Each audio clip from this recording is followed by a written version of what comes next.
Maligayang pagdating sa From Sender PH. Dito, bawat kwento ay parang liham. May kirot, saya, aral at pag-asa. Sa liham ng buhay, kwento ng puso, marinig mo ang mga tunay na salaysay ng pag-ibig, pamilya, pagkakaibigan, pagkabigo at tagumpay.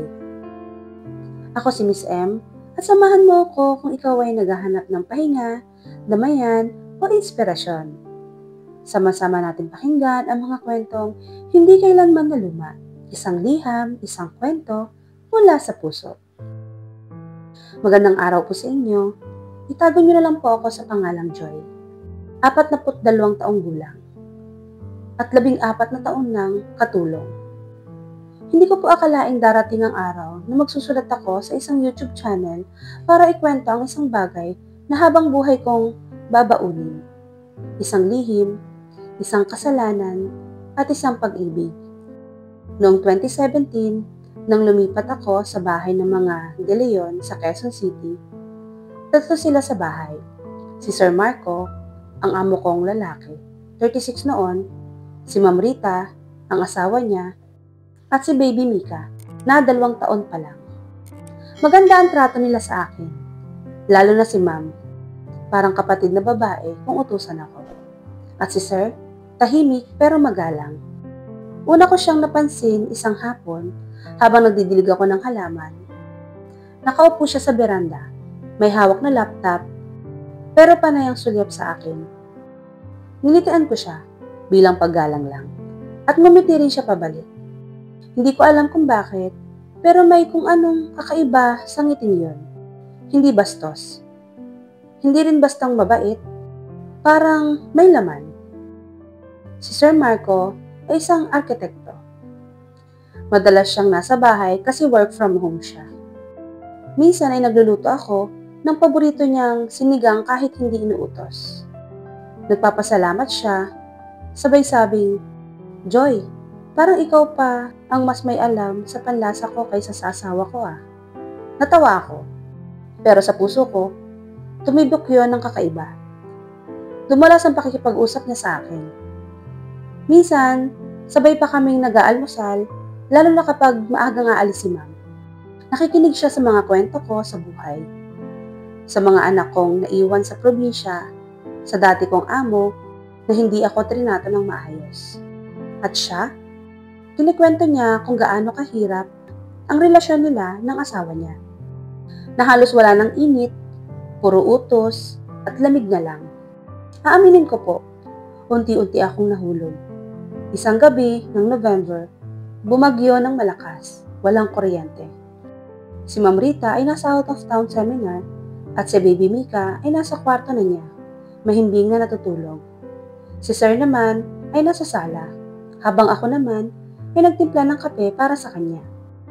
Habang abala sa ginagawa niya sa mga papel na kanyang hawak, lumapit ako at inabot ang kapeng tinimpla ko. Tinanong niya ako kung nasaan si Baby. Sumagot naman ako na natutulog na. Sabi niya sa akin na umupo muna daw ako sa gilid niya para makipagkwentuhan.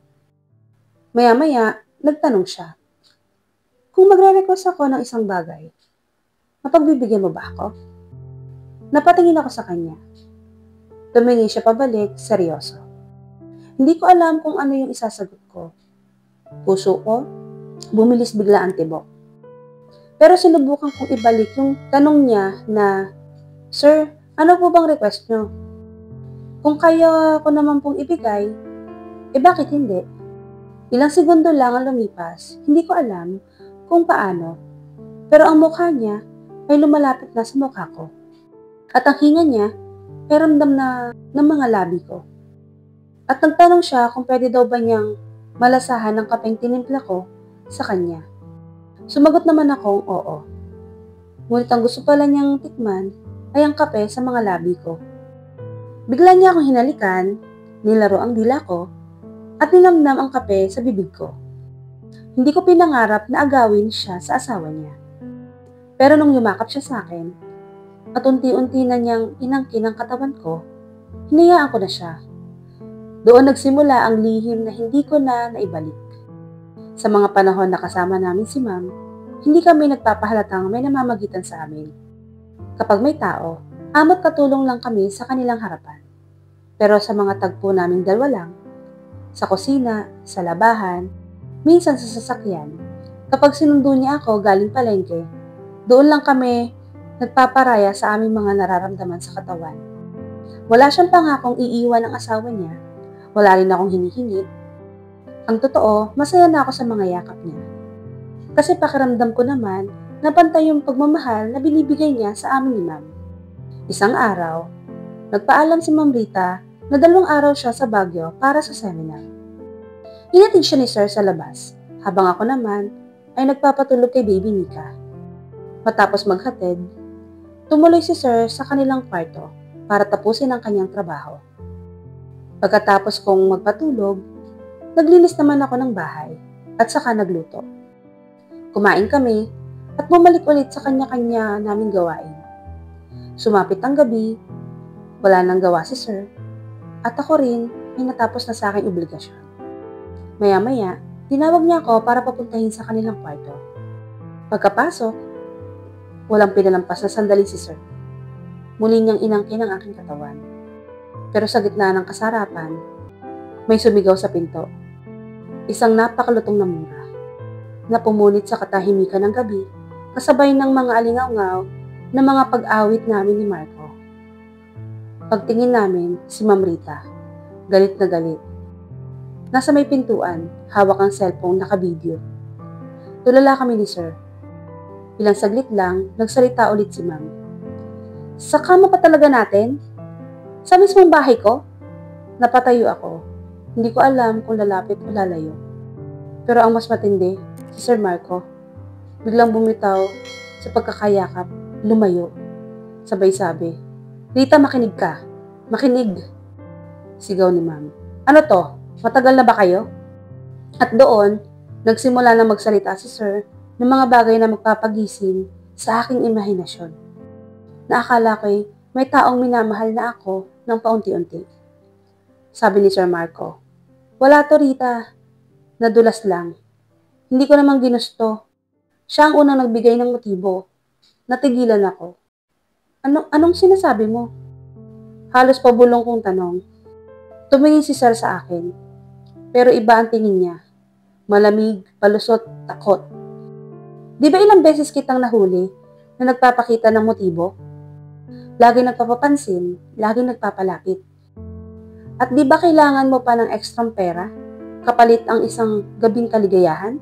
Parang sinampal ako ng mga salita niya. Tumulo ang luha ko. Hindi ko alam kung dahil sa hiya, sakit, o pagkabigla. Sir, hindi mo sinabi yan. Nung mga gabing ikaw ang lumapit. Kailangan ko lang ng kausap nun. Mali ito. At kung may kasalanan, ikaw yun. Isa kang katulong. Alam mo dapat ang lugar mo.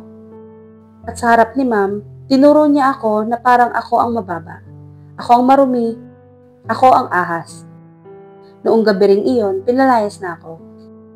Natanggap ko ang masasakit na salita at ang pakiramdam na iniwan sa ere. Sa terminal, habang nag-aabang ako ng bus, binuksan ko ang cellphone ko. May message si Sir. Sorry sa lahat. Nagulat lang ako, natakot. Sana maintindihan mo. Hindi ko na sinagot. Ngayon, ilang taon na ang lumipas, malayo na ako sa kanila, may trabaho na akong bago, mas maayos, mas tahimik, pero higit sa lahat, natuto ako sa aking pagkakamali. At muli kong binubuo ang respeto ko sa sarili. Hi sa'yo, Joy. Una sa lahat, maraming salamat sa tiwala at tapang na ibinahagi mo ang isang napaka-personal at masalimuot na bahagi ng iyong buhay. Hindi madaling ikwento ang ganitong karanasan, lalo na kung ito ay puno ng sakit, pagkalito, at pagkabigo. Pero sa ginawa mong ito, hindi lang ikaw ang napagaan ng loob. Maraming gaya mong tahimik na dumaranas ng ganito ay posibleng makarelate at makahanap ng lakas sa kwento mo. Hindi kita husgahan, Joy. Alam kong ang buhay ay hindi laging simple at minsan ang mga damdamin ay tumarating sa oras na hindi natin inaasahan. Ang mga taong itinuturing nating mabait, mapagkalinga at tila nakakaunawa sa atin, sila pa pala ang posibleng makapanakit ng labis. Ang masakit tanggapin na ang akala mong totoo ay panandaliang lambing lang pala. Yung ginawa sa'yo ni Sir Marco, ang pagtalikod at pagbaligtad ng kwento sa harap ng asawa niya ay isang malaking kawalan ng respeto at pagharap sa responsibilidad. Pinili niyang iligtas ang sarili niya sa kapahamakan kapalit ang dignidad mo. At kahit pa may pagkukulang ka rin sa sitwasyon, hindi mo kailanman deserve na tratuhin na parang wala kang halaga. Wala kang ginustong agawin, wala kang sinabing masama, nagmahal ka lang, pero sa maling tao, sa maling panahon.